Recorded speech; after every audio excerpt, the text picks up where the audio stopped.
तो गाइस जब भी हम कोई तत्काल टिकट को बुक करते हैं तो हमारा टिकट जो है कंफर्म बुक नहीं होता है, वेटिंग में बुक हो जाता है। तो गाइस ऐसा क्यों होता है, और अगर आपने वेटिंग में ही तत्काल टिकट को बुक कर लिया है तो आपका वेटिंग जो है वो कंफर्म होगा कि नहीं होगा, कितने नंबर तक तत्काल वेटिंग कंफर्म हो जाता है, और अगर आपका तत्काल वेटिंग कंफर्म नहीं होता है तो आपका जो चार्ज है वो कितना कटने वाला है और कितना पैसा रिफंड होगा, सारी जानकारी आपको इस वीडियो में मिलने वाली है। तो वीडियो को इन तक देखिएगा और चैनल पर है तो चैनल को सब्सक्राइब करके बेल आइकन को ऑन कर दीजिएगा। तो दोस्तों मेरा नाम आसिफ और आप देख रहे हैं आसिफ फजाद यूट्यूब चैनल। तो दोस्तों चलिए वीडियो को शुरू करते हैं। तो गाइस जब भी आप मुंबई से बिहार को आने वाली अगर ट्रेन में तत्काल टिकट को बुक करते हैं तो मैक्सिमम चांस होता है कि आपका जो टिकट है वो कंफर्म बुक नहीं हो, वेटिंग में ही बुक हो जाए। गाइस ऐसा क्यों होता है, तो सबसे पहले आपको ये बता देते हैं कि इसका रीज़न क्या होता है। तो जब भी आप बिहार से मुंबई जाने वाली या फिर मुंबई से बिहार आने वाली अगर ट्रेन में टिकट को चेक करते हैं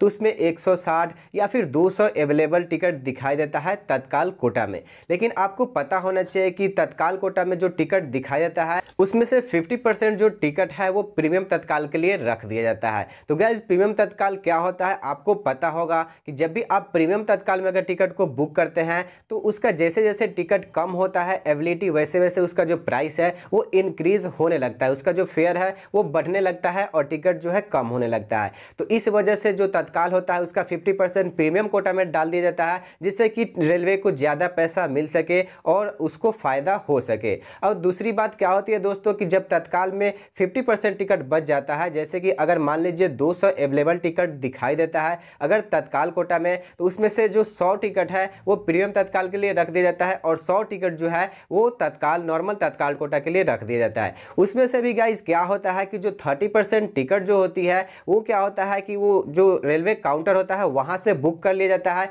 और जो 10% जो टिकट होता है वो एजेंट लोग बुक कर लेते हैं किसी न किसी सॉफ्टवेयर से, वैसे बुक करके आपको ब्लैक में बेच देते हैं और नॉर्मल आदमी के लिए मात्र 10% जो टिकट होता है वही अवेलेबल होता है। तो जब भी हम उस पर टिकट को बुक करते हैं तो कभी कभी देखते हैं कि 1 मिनट में ही हमारा जो टिकट है वेटिंग में चला जाता है। 1 से 1.5 मिनट के अंदर में जब हम टिकट को बुक कर लेते हैं, फास्ट बुक करते हैं, फिर भी वेटिंग में बुक हो जाता है। तो इसका मेन रीज़न यही होता है कि कुछ जो टिकट है वो एजेंट के द्वारा बुक कर लिया जाता है अलग अलग सॉफ्टवेयर के द्वारा, और दूसरा जो है प्रीमियम कोटा में ज़्यादा पैसा अर्न करने के लिए उसमें जो टिकट है वो 50% ज़्यादा उसमें चला जाता है। तो इस वजह से नॉर्मल व्यक्ति को जो टिकट है वो तत्काल में बुक करना बहुत ही मुश्किल होता है इस बिजी रूट में, खासकर ये मुंबई से बिहार आने वाली और बिहार से मुंबई जाने वाली ट्रेन में। तो गाइज अब बात करते हैं कि अगर आपने टिकट को बुक किया है बिहार से मुंबई जाने वाली या फिर मुंबई से बिहार आने वाली ट्रेन में और आपका जो टिकट है वो वेटिंग में चला गया है, तो आपका जो वेटिंग है वो कंफर्म होगा कि नहीं होगा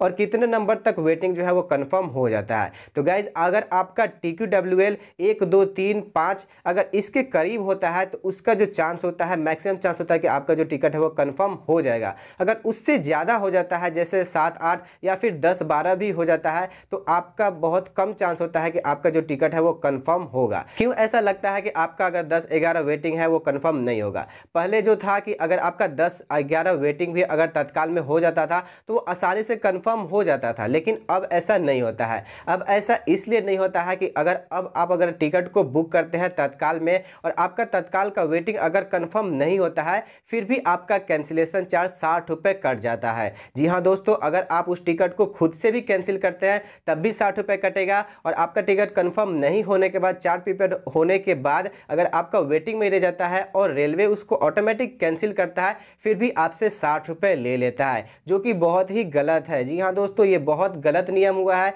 अभी जो रेलवे में ऐसा ही चल रहा है कि अगर आपका वेटिंग टिकट कंफर्म नहीं होता है फिर भी रेलवे 60 रुपये आपका काट ले रहा है। इस वजह से वो आपका जो वेटिंग टिकट है उसको कंफर्म नहीं करता है, क्योंकि उसको 60 रुपये तो ऐसे भी मिल जाएगा, और अगर आपका टिकट कंफर्म हो या फिर ना हो 60 रुपये तो उसको बच ही रहा है। इसीलिए अब बहुत कम चांस हो गया है कि अगर आपने तत्काल में वेटिंग बुक कर लिया है तो आपका वो कंफर्म होगा। अगर 1 2 3 अगर वेटिंग है तो आपका चांस हो सकता है कि आपका जो तत्काल है वो कंफर्म हो जाएगा। और मैक्सिमम उसको इसमें फ़ायदा होता है कि वो ज़्यादातर टिकट प्रीमियम में भेज देता है, और अगर आपका टिकट कंफर्म नहीं होता है फिर भी उसको 60 रुपये मिल ही जाता है कैंसिल करने के बाद, तो इसीलिए आपका जो टिकट है वो कंफर्म नहीं होता है। तो आशा करता हूँ कि आपको समझ में आ गया होगा कि मुंबई से बिहार आने वाली या फिर बिहार से मुंबई जाने वाली ट्रेन में आपका जो टिकट है वो कंफर्म क्यों नहीं होता है। तो वीडियो अच्छा लगा हो तो वीडियो को लाइक करिएगा और चैनल पर नहीं तो सब्सक्राइब करिएगा। मिलते हैं अगले वीडियो में। जय हिंद।